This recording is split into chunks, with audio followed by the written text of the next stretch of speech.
Selamat datang di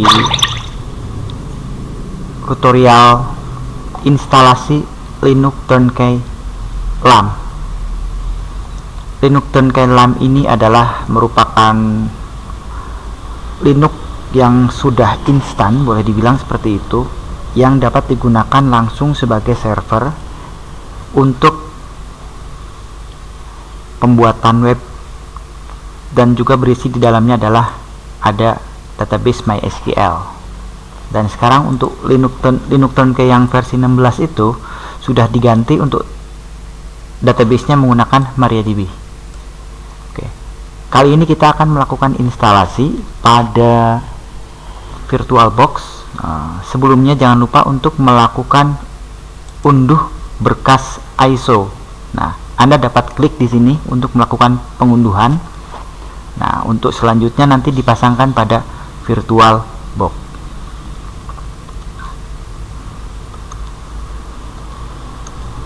Oke, selanjutnya kita akan masuk ke VirtualBox untuk melakukan instalasi.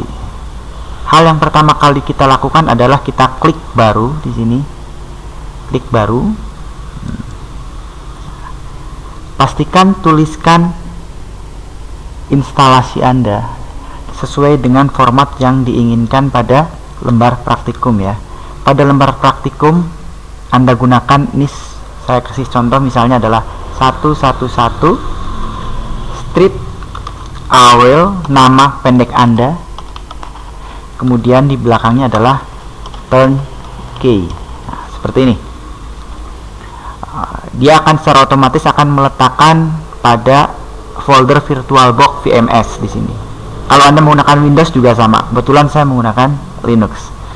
Tipenya gunakan Linux. Untuk versi silahkan Anda pilih Debian. Kenapa pilih Debian? Karena Debian adalah merupakan dasar atau core induk dari Linux Turnkey ini sendiri. Anda pilih Debian 64 karena menggunakan Debian 64. Apabila Anda memang tidak memiliki versi 64, Anda boleh menggunakan Turnkey Linux versi sebelumnya, versi 15 ke bawah. Anda bisa menggunakan versi yang 32 bit, tapi tetap disarankan Anda menggunakan Turnkey Linux yang 16. Secara garis besar, pada zaman sekarang ini hampir semua komputer sudah menggunakan 64 bit. Setelah selesai, kita akan kembali lagi ke sini. Kita akan melakukan instalasi pada VirtualBox ya. Kita lanjutkan dulu. Di sini ada jendela ukuran memori. Untuk ukuran memori silahkan gunakan sesuai dengan kapasitas memori pada laptop atau pada komputer Anda. Kebetulan di komputer saya terdiri dari 8 GB, maka saya akan pilihkan 1024 atau 1 GB untuk digunakan sebagai virtual memory pada virtual mesin yang digunakan. Apabila RAM Anda hanya 2 atau 4 mega, Anda boleh juga minimal Anda gunakan adalah 512. Di sini Anda bisa tinggal geser slidernya. Nah, minimal segini.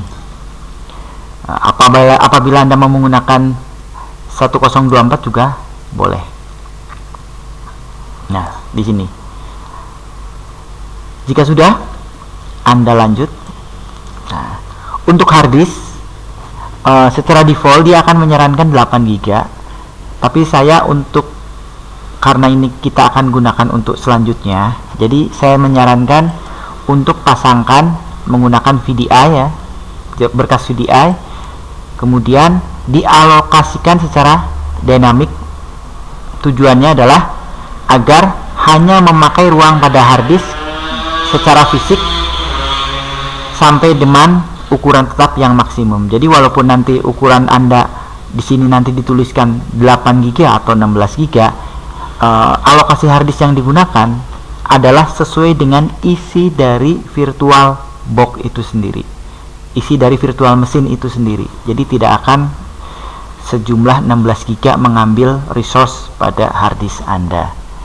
Jadi Anda pilihkan dialokasikan secara dinamis. Setelah itu kita lanjutkan. ini abaikan aja. Sorry, untuk nama biarkan saja. Kita akan pilihkan tadi saya akan memilih 16 GB ya. 16 GB. Ini secara dinamis, jadi jangan khawatir tidak akan menghabiskan 16 GB pada harddisk Anda, tapi nanti akan disesuaikan dengan kebutuhan Anda pada saat melakukan instalasi. Jika sudah, Anda klik buat saja. Ya, selesai. Tampilannya sudah seperti ini, jadi NIS AWL Turnkey. Untuk selanjutnya, kita dapat melakukan instalasi. Bagaimana caranya? Kita ke pengaturan dulu. Pada pengaturan umum, Anda bisa abaikan dulu, kita biarkan saja seperti apa adanya. Kemudian pada sistem, Anda dapat mengganti atau menggeser urutan booting. Urutan booting pertama disarankan adalah optik, yang kedua adalah harddisk, seperti ini. Jangan lupa ini masih tetap terpilih. Settingan lainnya boleh diabaikan. Untuk tampilan boleh juga diabaikan, tapi saya akan pilih, saya kecilkan saja jadi 18, jadi dibuat 8 ya, sampai jangan melebihi atau jangan menyentuh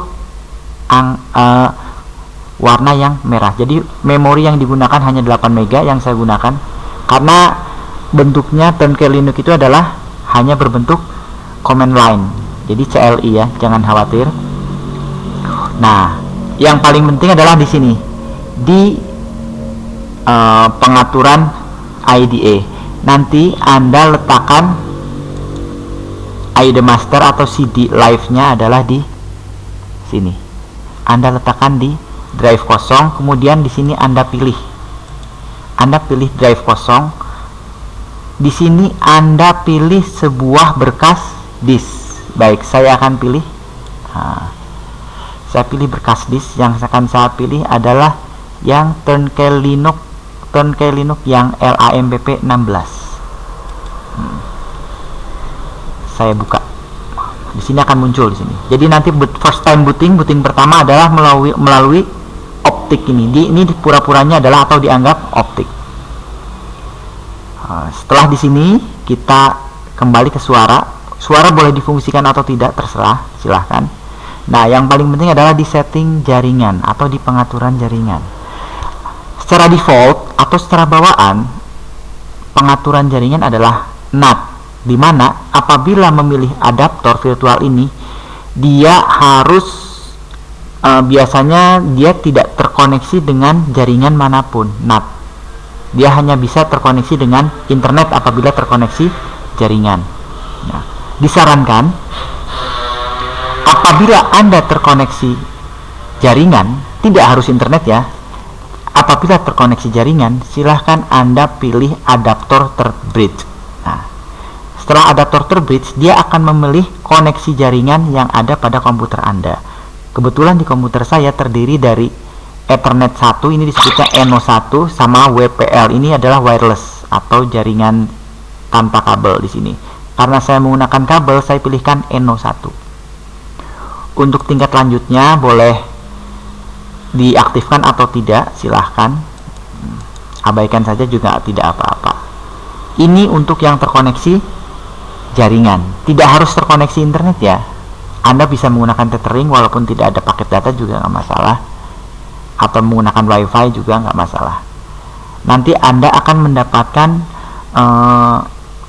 IP address secara virtual dan sama dengan network yang sama atau dengan jaringan yang sama pada komputer induk kita, gitu, seperti itu. Apabila Anda tidak terkoneksi jaringan, Anda dapat menggunakan 2 adaptor. Sebetulnya 1 adaptor pun bisa. Nah, fungsikan adaptor jaringan. Anda bisa menggunakan jaringan hanya host. Nah, cuma ini jaringan hanya host saya kebetulan tidak ada, belum saya buat. Jadi saya akan memilih pilihan yang pertama saja tadi. Jadi saya menggunakan bridge. Oke, di sini ya. Untuk selanjutnya yang lain-lainnya saya tidak akan ubah settingannya. Kita gunakan setting bawaan. Oke. Baik.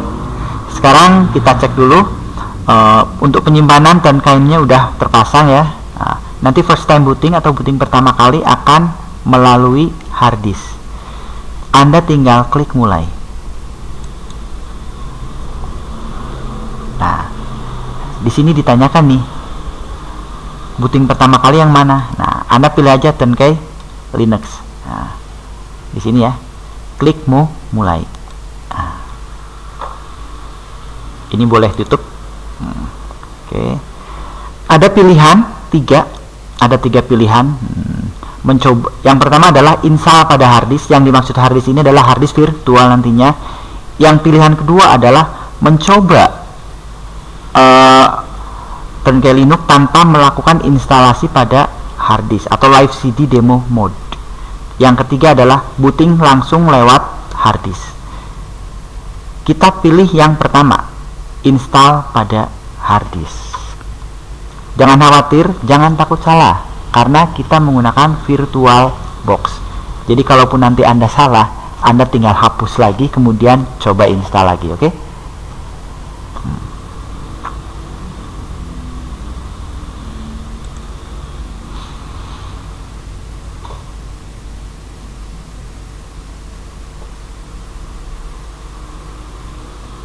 Nah, jendela pertama yang muncul adalah jendela untuk melakukan partisi. Silahkan Anda pilih 3 partisi ini. Untuk yang pertama itu pilihan ini adalah menggunakan keseluruhan harddisk dan akan melakukan setelan LFM. Tapi kita tidak akan gunakan ini. Nah, atau jika Anda udah expert atau udah ahli, Anda boleh menggunakan manual. Saya tidak akan menggunakan manual, tapi kita gunakan yang mudah saja, menggunakan keseluruhan harddisk, dan akan secara otomatis dibuatkan partisi oleh sistem.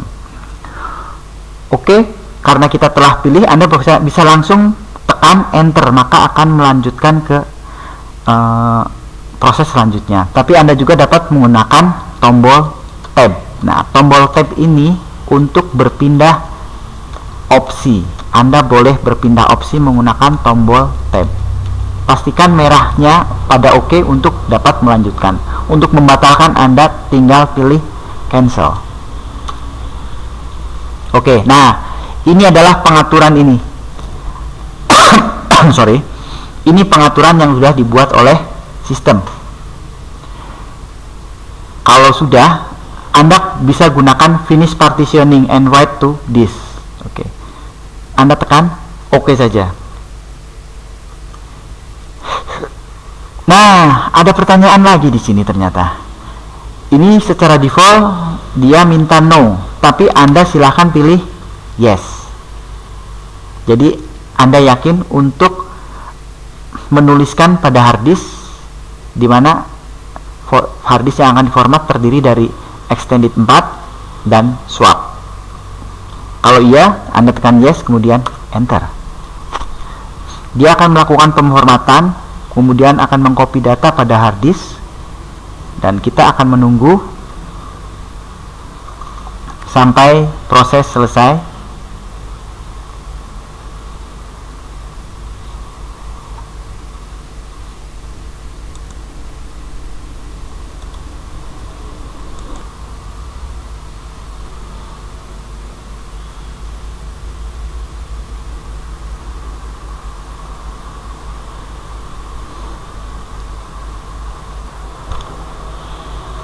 Nah, proses instalasi selesai. Akan muncul jendela baru. Jendela ini terdiri dari jendela ini adalah jendela instalasi group loader pada harddisk, di mana Anda akan meletakkan pemicu booting pada harddisk. Install group loader to master boot record, Anda tekan yes saja.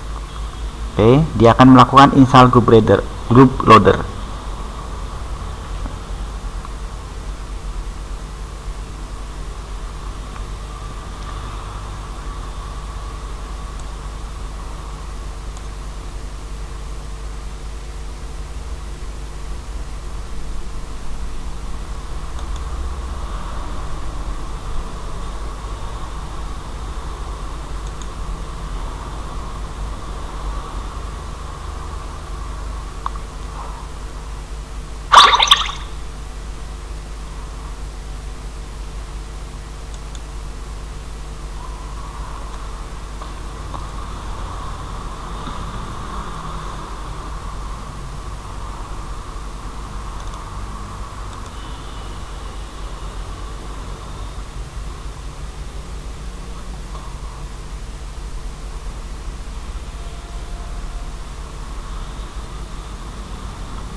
finalize install. Akan muncul seperti ini. Ada dua pilihan, eject live medium atau reboot. Anda boleh lakukan reboot aja. Anda pilih reboot, kemudian tekan OK. Nah, oke, secara otomatis akan melakukan reboot. Nah, akan muncul seperti ini lagi ya. Nah, jika Anda muncul pilihan seperti ini, Anda pilih attempt to boot from first hard disk. Pilih yang ketiga aja. Nah, maka secara otomatis Anda akan muncul di sini Debian. Oke. Nah, kita akan melanjutkan instalasi selanjutnya. Ini proses instalasi berikutnya.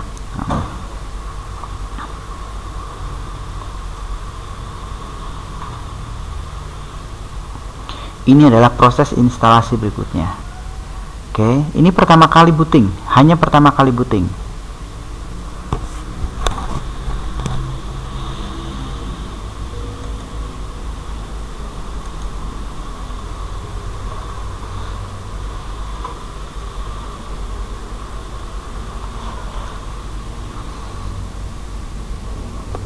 Nah, oke. Ini hanya dilakukan pertama kali. Anda harus membuat password. Syarat membuat password di sini terdiri dari 8 karakter. Kemudian terdiri dari huruf besar, huruf kecil, angka, dan simbol. Contoh password yang bisa Anda gunakan, kita cari yang mudah aja ya. Misalnya Skanza at 123, S-nya besar seperti itu, atau Pucang spasi 123, S-nya P-nya besar, itu boleh seperti itu. Terserah Anda mau, yang penting syarat yang ada yang diinginkan itu sesuai. Oke, di sini saya akan buatkan password.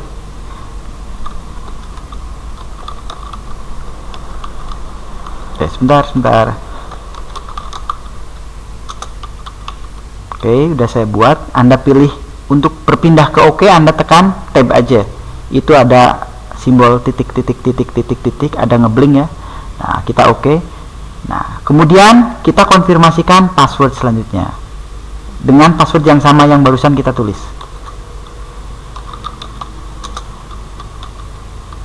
Kemudian kita tekan OK. Oke. Ups. Nah, di sini akan muncul lagi MySQL password MySQL, atau di dalam itu sebenarnya MariaDB ya, atau di dalam ini juga merupakan password yang nantinya akan digunakan pada saat mengakses adminer. Adminer itu adalah klien basis data berbasis web. Kalau Anda terbiasa menggunakan PHP MyAdmin, nah seperti itulah, cuman lebih sederhana daripada PHP MyAdmin. Jadi nanti ketika Anda mengakses adminer, Anda menggunakan username adminer dengan password yang akan kita buat ini. Oke, sekarang kita tulis passwordnya dulu. Syarat passwordnya sama seperti tadi.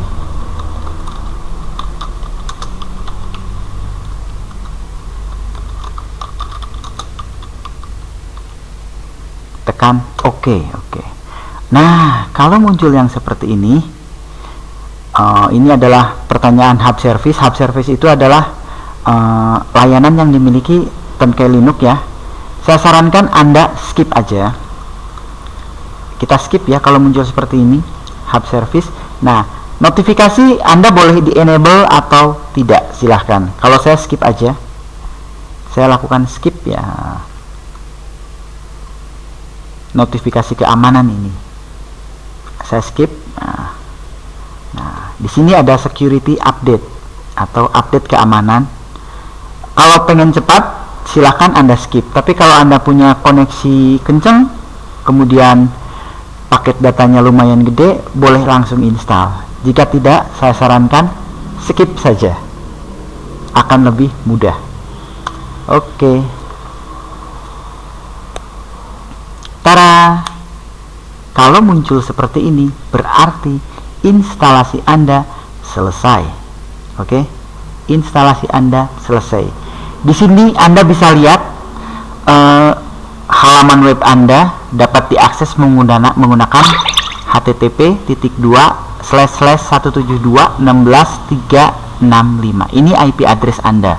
Jadi untuk membuktikan bahwa instalasi Anda sudah benar atau tidak, silahkan Anda akses menggunakan peramban web Anda. Di sini saya akan gunakan Google Chrome. Saya akan gunakan Google Chrome. Oke, saya akan buka ya di halaman baru.